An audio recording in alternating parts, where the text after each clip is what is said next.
American Express halftime report. Studio J here in Atlanta. Happy MLK Day to y'all. Thanks for spending part of your day with us. Ernie Johnson, Shaquille O'Neal, Kenny the Jet Smith, and Charles Barkley. Boy, these Golden State shooting numbers are dismal in the first half. 32%, 3 out of 24 from deep. Yeah, you know,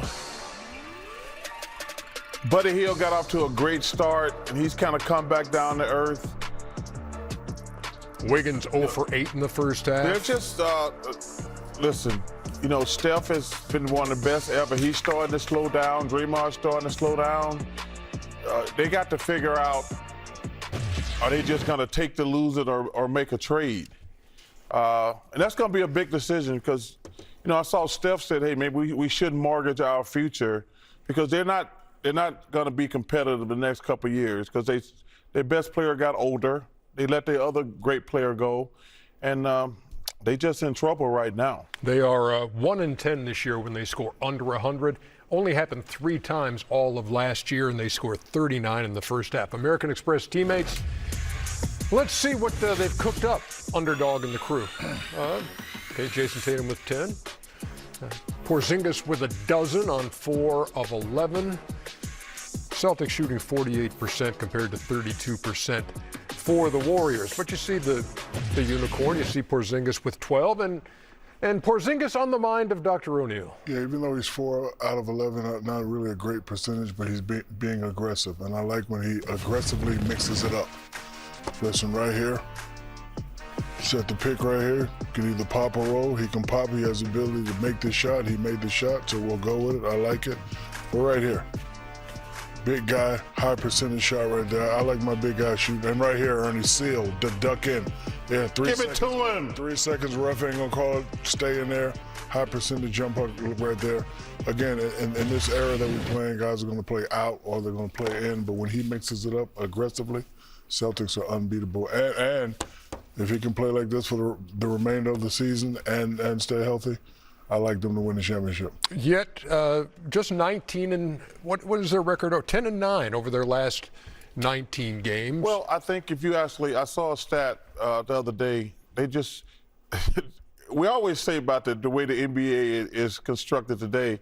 They've shot their lowest field goal percentage, their threes. They've been the worst team in the NBA the last 6 or 8 games. But that's just the way the NBA is, and they're going to pick it up. But Kenny knows this. The hardest part of basketball is shooting.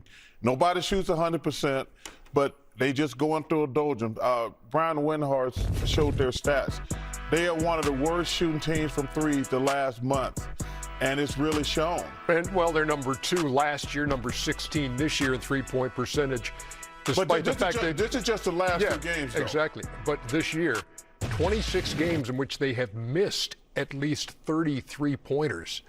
It's hard to do. Yeah, but one of the problems with that is the injury to Porzingis. Right.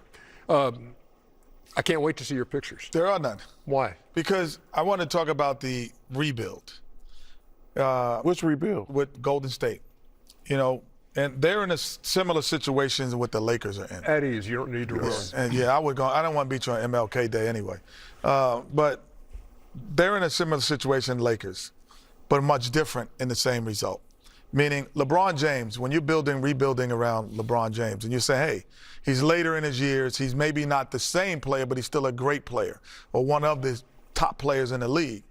LeBron James plays with the ball in his hand. So you have to build a team that actually fits in. So you're going to bring in older players.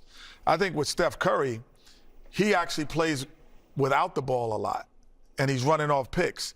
So now you can bring in and say, we're going to do a young rebuild with young energy to get him shots easier because he's shooting more instead of beating people off the dribble. So the rebuild is different. They should go young through the draft, through trade, keep guys like Kuminga, not think about trading. Guys like Kuminga and his age, that group is where they need to be. With the Lakers, they need to get older players at times to go with LeBron because LeBron handles the ball. You buying that? No. You don't think the Golden State you get younger? it doesn't matter what they do unless they go out and get a superstar and try to rebuild on the. I don't think they could do that. Well, that's their only chance because Steph is old. Do you think this year they go for it? I mean, like a Jimmy Butler? I think they should try it because who's the only team we sure of in the West? OKC. That's it. Denver. Well, Denver gonna have to improve their bench. I disagree with you, man. I think the West is just super tough. I think there's a lot of teams. OKC is the best team in the West. No, but if you look at Golden State, I'm just asking you a they're question. not better than any of the Houston Not Rockets, now. Not Memphis, now. Denver, Clippers. I said if they made a big trade. Mavericks. If they made a big trade is what I said. Getting younger ain't gonna make them better. I'm gonna dismantle to get young, and then I'm gonna try to rebuild. 54 to 39 is your halftime score. Coming back with more on the American Express halftime report You want to just race? We in can just race. a second. The American Express halftime report is brought to you by the powerful backing of American Express.